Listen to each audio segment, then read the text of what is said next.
ഈ തെരഞ്ഞെടുപ്പിൻ്റെ ഘട്ടത്തിൽ സ്ഥാനാർത്ഥി ഉൾപ്പെടെ UDF നേതാക്കളോടെല്ലാം ചില മാധ്യമങ്ങൾ, എല്ലാവരും ചോദിച്ചില്ലെങ്കിലും ചിലർ ആവർത്തിച്ച് ചോദിച്ചിട്ടും SDP വോട്ട് വേണ്ട എന്നൊരു നിലപാട് അവർ പറയാൻ തയ്യാറായിട്ടില്ല.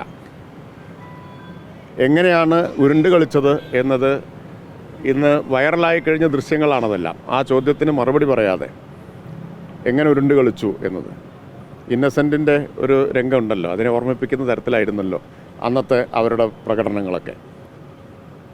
പക്ഷേ ഞെട്ടിപ്പിച്ച കാര്യം, തെരഞ്ഞെടുപ്പ് കഴിഞ്ഞ് ആദ്യത്തെ വിജയാഹ്ലാദം നടത്തിയത് SDPI ആണ് എന്നതാണ്. അത് മതനിരപേക്ഷ കേരളത്തിനാകെയുള്ള ഒരു മുന്നറിയിപ്പാണ്.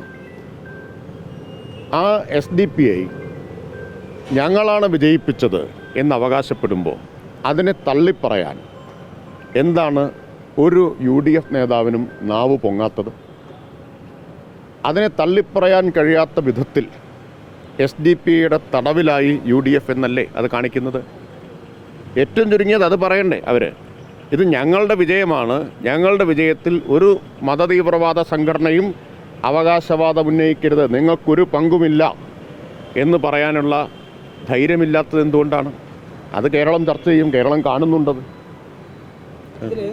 ജമാഅത്ത് ഇസ്ലാമി നേരത്തെ ഒരു കാര്യം പറഞ്ഞിട്ടുണ്ട്. അതായത് നേരത്തെ UDF പലതവണ തെരഞ്ഞെടുപ്പ് സമയത്ത് ചർച്ച നടത്തിയിട്ടുണ്ട്, ജമാഅത്ത് ഇസ്ലാമിയുടെ സഹായം തേടിയിട്ടുണ്ടെന്ന്.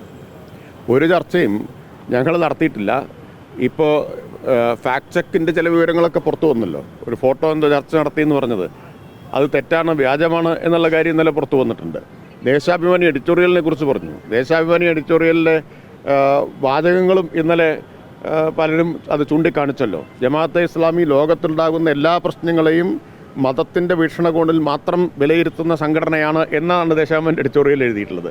അപ്പോൾ അത്തരം കാര്യങ്ങളൊക്കെ തുറന്നു കാണിക്കപ്പെട്ട് കഴിഞ്ഞതാണ്. ഈ വെൽഫെയർ പാർട്ടിയുമായിട്ട് നിങ്ങൾക്ക് 2015 പ്രാദേശിക തെരഞ്ഞെടുപ്പിലൊക്കെ പരസ്യമായ സഹകരണം ഉണ്ടായിരുന്നു? ഒരു തരത്തിലും സഹകരിച്ചിട്ടുള്ളവരല്ല ഞങ്ങൾ ഇവരുമായിട്ട്. ഞങ്ങളെ ഏറ്റവും കൂടുതൽ എതിർത്തിട്ടുള്ളത് എക്കാലത്തും RSSനെ പോലെ ഞങ്ങളെ എതിർത്തിട്ടുള്ളൊരു കൂട്ടരാണ് ജമാഅത്തെ ഇസ്ലാമി. ഗോൾവാൾക്കർ RSSന് എന്താണോ അതാണ് മൗദൂദി ജമാഅത്തെ ഇസ്ലാമിക്ക് എന്നതാണ് ഞങ്ങളുടെ നിലപാട്.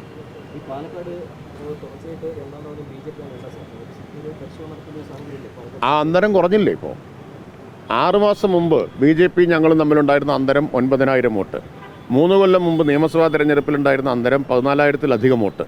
ഇപ്പോൾ അത് കേവലം 2,000 വോട്ടായിട്ട് കുറഞ്ഞു.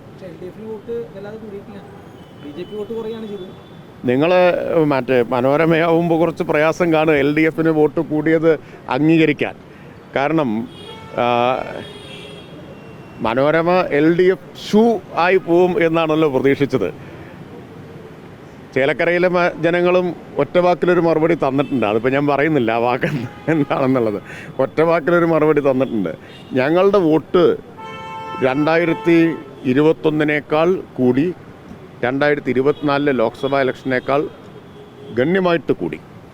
അപ്പോൾ 2 തെരഞ്ഞെടുപ്പിനേക്കാൾ വോട്ട് കൂടുകയാണ് ചെയ്തത് എന്നത് നിങ്ങൾ അംഗീകരിക്കുകയോ അംഗീകരിക്കാതിരിക്കുകയോ ചെയ്യുക. പക്ഷെ ജനം കണക്കറിയാവുന്ന ആൾക്കാർക്ക് മനസ്സിലാവുമല്ലോ.